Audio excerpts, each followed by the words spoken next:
3 నియోజకవర్గాలు పూర్తి స్థాయిలో 2 నియోజకవర్గాలు 2 మండలానికి వచ్చాయి కాబట్టి ఈ జిల్లా నుంచి కనీసం ఒక 50,000 మంది మన ఎక్కడైతే మీ గ్రౌండ్లో సభ జరిగిందో అట్లనే ఒక 50,000 మందిని తరలించాలని చెప్పి మేము టార్గెట్గా పెట్టుకున్నాం.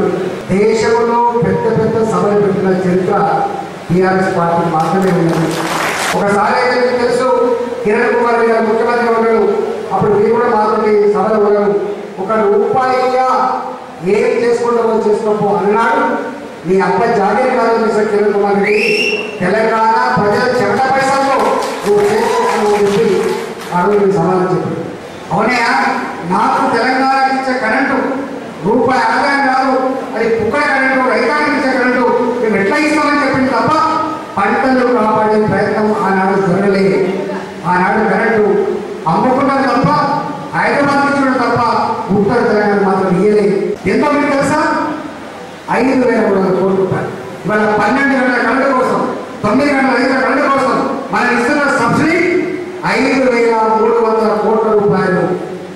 వ్యవసాయం మీద ఖర్చు పెట్టినప్పుడు 6,000 కోట్ల రూపాయలు. ఇవాళ నీళ్లు కావాలని బోర్లు వేసి బోర్లు పడే తెలంగాణ, బావులు తల్లి బండపడితే బండపడిపోయిన తెలంగాణకు నీళ్ళు అనేటువంటి భగీరథ సంకల్పానికి మనం ఖర్చు పెట్టిన డబ్బు ప్రతి సంవత్సరం 15,000 కోట్ల రూపాయలు. 15,000 కోట్ల రూపాయలు. ఆనాటి ఉమ్మడి ఆంధ్రప్రదేశ్ రాష్ట్రంలో కనీసం 8,000 కోట్లు ఖర్చు పెట్టలేదు. కానీ ఒక తెలంగాణ రాష్ట్రంలో 15,000 కోట్ల రూపాయలు. అంటే 4,000, 6,000, 5,000, 15,000 మొత్తం కలిస్తే ఒక వ్యవసాయం నీళ్ళ కోసం తెలంగాణ ఖర్చు పెట్టిన డబ్బు 30,000 కోట్ల రూపాయలు చెప్పి చేస్తా ఉన్నాం.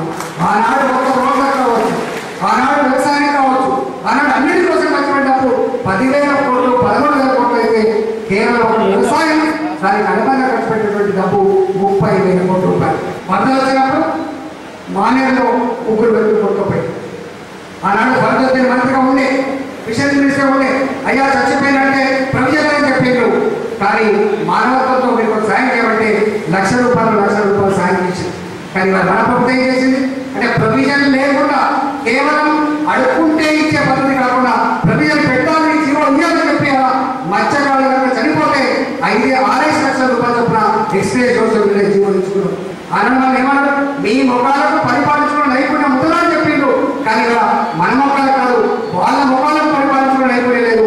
మన ముఖాలకు పరిపాలించుకున్న నైపుణ్యం మాత్రమే కాదు, దేశంలోనే తెలంగాణ రాష్ట్రం ఇవాళ నంబర్ 1 రాష్ట్రంగా అనేక విషయాల్లో ఇలా అవార్డు సాధించిన రాష్ట్రంగా